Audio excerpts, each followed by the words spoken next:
हर इंसान अपनी लाइफ में खुश रहना चाहता है। हर कोई चाहता है कि उसकी खुशी का अंत कभी ना हो। बट खुशी खुशी तो हमेशा फ्यूचर में रहती है, और उसका अंत कैसे नहीं होगा? खुशी तो हमेशा फ्यूचर में है, वो तो आ ही नहीं रही, उसका अंत क्या है? जो शुरू ही नहीं हुआ उसका अंत क्या है? प्रेजेंट में कोई काम करने से हमें खुशी मिलती है तो हमारी प्रेजेंट में खुशी है, और वो काम अगर करते रहेंगे हम तो वो खुशी बनी रहेगी। बट हम देखते हैं, अगर मुझे कुछ चीज़ खाने से खुशी मिल रही है तो क्या मैं हमेशा के लिए खाता रह सकता हूँ? नहीं, मैं उसको हमेशा नहीं खाता। अगर मैं ज़्यादा खाऊंगा उसको, अगर मैं कोई चीज़ मुझे खाने से खुशी मिल रही है, अगर उसमें बहुत ज़्यादा खाऊंगा, बहुत ज़्यादा खाऊंगा, तो उसके रिजल्ट क्या होंगे कि मेरा पेट खराब हो जाएगा, जहाँ मैं और ज़्यादा नहीं खा पाऊंगा। अगर हमें सेक्स करने से खुशी मिल रही है तो उसकी भी एक लिमिटेशन है, करते करते समय उसकी लिमिटेशन है, उसमें हम ज़्यादा देर तक नहीं कर सकते तो अंत हो जाता है। मतलब अगर हम अगर वर्क काम को देखें, जिस काम को प्रेजेंट में करने में खुशी मिलती है, तो उसको भी हम एक लिमिट तक कर सकते हैं। फिर हम सोचते हैं कि रिजल्ट में खुशी होगी, पर रिजल्ट भी जब आता है तो उसका भी एक स्टार्टिंग है और एक एंड है। मतलब रिजल्ट आने के बाद हमें खुशी मिलेगी, जब हम रिजल्ट हमें मिलेगा तो हमें खुशी मिलेगी। जैसे फॉर एग्जांपल मेरे अगर एग्जाम में मेरे 99% मार्क्स आ गए तो उस समय मुझे खुशी मिलेगी, बट थोड़ी समय बाद ही वो खुशी खत्म हो जाती है।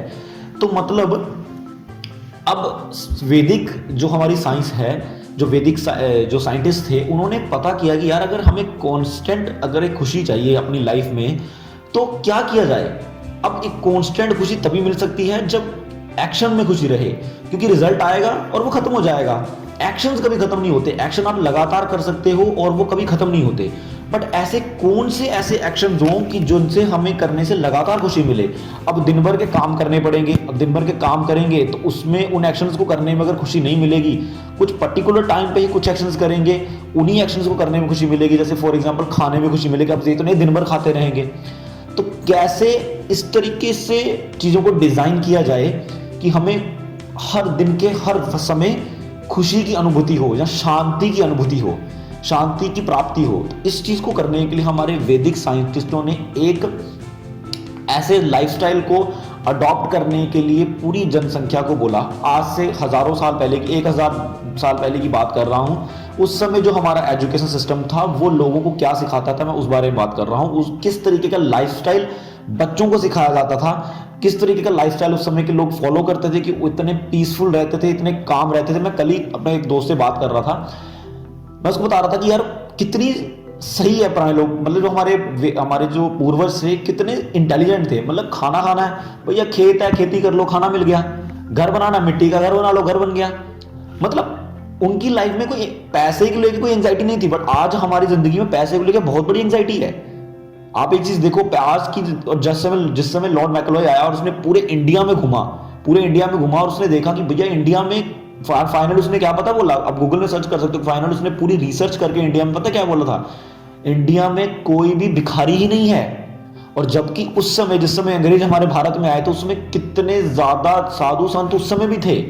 बट उस समय साधु संतों की परिभाषा कोई भिखारी की परिभाषा नहीं थी। साधु संतों को स्पिरिचुअल साइंटिस्ट बोला जाता था। वो लोग स्पिरिचुअल साइंटिस्ट थे, वो लोग इंसान की डीप नॉलेजेस के ऊपर रिसर्च करते थे और आज भी करते हैं। बट प्रॉब्लम क्या होगी, सो कॉल्ड बाबाजी लोगों के आने की वजह से हमारे पूरी वैदिक कल्चर को डिस्ट्रॉय किया गया। हम बहुत सारे इन्फ्लुएंस रहे, अब हिस्टोरिकल इन्फ्लुएंस रहे मुगलों की तरफ से, अंग्रेजों की तरफ से, और हमारे पूरे वैदिक सिविलाइजेशन को खत्म करने की कोशिश की गई। अब बात करते हैं कि कौन से ऐसे काम होते हैं जिनको करने से कांस्टेंट खुशी बनी रहती है। तो एक सिंपल, बहुत ही सिंपल सीक्रेट है। वो सीक्रेट क्या है कि अपने हर काम को भगवान के लिए करो। आप एक चीज देखो कि जब भी कोई व्यक्ति भगवान के लिए काम करता है, अब आप सुबह अगर आप सुबह आपको उठ के मंदिर जाना है तो आप कितने बजे उठ के मंदिर जाओगे? आप अर्ली मॉर्निंग उठोगे। आपको अर्ली मॉर्निंग उठने से बहुत ही आनंद अच्छा लगता है। जब जो कभी कभार अगर आप अर्ली मॉर्निंग उठे हो तो आपको पता चला कितनी फ्रेश, मतलब आप कितना फ्रेश फील करते हो। आपको एटमॉस्फेयर अच्छा लगता है, पूरा एटमॉस्फेयर शांत होता है। फिर आप अगर सुबह सुबह नहा के मंदिर चले जाओ, फिर वहां भी आपको अच्छा लगेगा। अगर मंदिर जाते समय आप थोड़े से फूल तोड़ के ले जाओ तो फूलों के पास गए, उसको फूल तोड़ने में मजा आएगा, लेके जाने में मजा आएगा। फिर आप अगर वहां पे भगवान के लिए जो भोग लग रहा है खाना खाओगे, तो भगवान का जो प्रसाद खाओगे, तो प्रसाद भगवान को ऐसी नहीं कि कोई जंक फूड भोग लगाएगा। भगवान को जितनी भी चीजें भोग लगाई जाती हैं वो बहुत ही ज्यादा ऑपुलेंट होती हैं और बहुत ही ज्यादा अच्छी, rich in protein and calcium, हर चीज के लिए, मतलब बेस्ट से बेस्ट चीज भगवान को भोग लगाई जाती है। तो वैदिक साइंटिस्टों ने क्या बोला कि अपने घर में भी भगवान को भोग लगा के ही खाना खाओ। घर में भी आप भगवान को भोग लगा के खाना खाओ। अगर आप मंदिर नहीं जा सकते तो घर में एक छोटा सा मंदिर बनाओ और घर की हर एक एक्टिविटी का सेंटर उस मंदिर को बना दो। मतलब घर पूरा साफ रहना चाहिए, इसलिए नहीं कि आपको अच्छा लग रहा है, इसलिए कि घर में भगवान का विग्रह है तो घर में पूरा साफ रहना चाहिए। ऐसा तो नहीं है ना मंदिर गंदा करते हैं। तो अगर घर को आप एज ए टेंपल अगर आप एज ए टेंपल समझोगे तो आप घर को भी पूरे तरीके से क्लीन रखने की कोशिश करोगे। हर समय क्लीनिंगनेस मेंटेन रखो, और क्लीनिंगनेस इज नेक्स्ट टू गॉडलीनेस। तो आपका घर साफ है, आप भी साफ रहोगे। आप ऐसा तो नहीं भगवान के पास भोग लगाने जाओगे तो गंदे कपड़े पहन के जाओगे, आप अच्छे कपड़े पहनोगे, मतलब एक हेल्दी लाइफस्टाइल जीना शुरू कर दोगे। और दूसरी बात है, अब बात आती है जब पैसा कमाने पे एंजाइटी आती है। तो जब आपको पता है कि अब जो मेरा पैसा है वो मुझे भगवान की सेवा में लगाना है, मतलब जो मेरे बच्चे हैं मेरे को उनको भगवान की सेवा लगाना है, मेरी पत्नी भगवान की सेवा कर रही है, मेरे बच्चे भगवान की सेवा कर रहे हैं, तो जो लोग कुछ धार्मिक संस्थाओं से जुड़े हुए हैं वो मेरी इस बात को बहुत अच्छे से रिलेट करेंगे कि जब उनकी पूरी फैमिली धार्मिक संस्था से जुड़ जाती है ना, तब वो एक दूसरे को एज ए डिवोटी देखते हैं। अरे ये भगवान का भक्त है, मुझे से गलत नहीं बोलना है, मुझे से अच्छे से बात करनी है, मुझे से गुस्से से बात नहीं करनी है, वो माफी मांगने लग जाते हैं। मतलब ऑटोमेटिकली जैसे ही वो इंसान स्पिरिचुअल कंटेंट को सुनने लग जाता है, ऑटोमेटिकली उसके अंदर एक हम्बल बिहेवियर जो है प्रोड्यूस होना शुरू हो जाता है। तो उस समय वैदिक कल्चर क्या था कि गांव-गांव में भागवतम टुंगी होती थी, जो अनपढ़ लोग भी होते थे उनको भागवतम कथाएं स्टोरी सुनाई जाती थी। स्टोरी से क्या होता था, लाइफ के अलग अलग पहलुओं पे जहां पे इंसान अपना साइकोलॉजिकल आपा खो बैठता है, ज्यादा गुस्सा करता है, गाली देता है, जहां सही ढंग से अपने पेरेंट्स को, जहां अपने एल्डर्स को, जहां अपने यंगस्टर्स को अच्छे से ट्रीट नहीं करता है, उसको ट्रीट करने का तरीका बताया जाता था। जैसा हम कंटेंट सुनते हैं वैसी ही हमारी पर्सनैलिटी बन जाती है। तो अगर आप स्पिरिचुअल कंटेंट सुनोगे आपकी पर्सनैलिटी नेचुरली हम्बल और एक लीडर टाइप पर्सनैलिटी बन जाएगी। तो आपको वर्क में भी, अब आप पैसा जो कमा के लेके आ रहे हो, अब आपको पता है कि पैसा किस लिए कमा रहे हैं आप, खाने के लिए, रहने के लिए। अब खाना जो है वो भगवान की सेवा में लग रहा है, आपका रहना भगवान की सेवा में लग रहा है, आपका पहनना भगवान की सेवा में लग रहा है। तो इट मींस आप जो पैसा कमा रहे हो भगवान के लिए कमा रहे हो, और जो आप जो काम करोगे वो भी आप बहुत अच्छे से करोगे।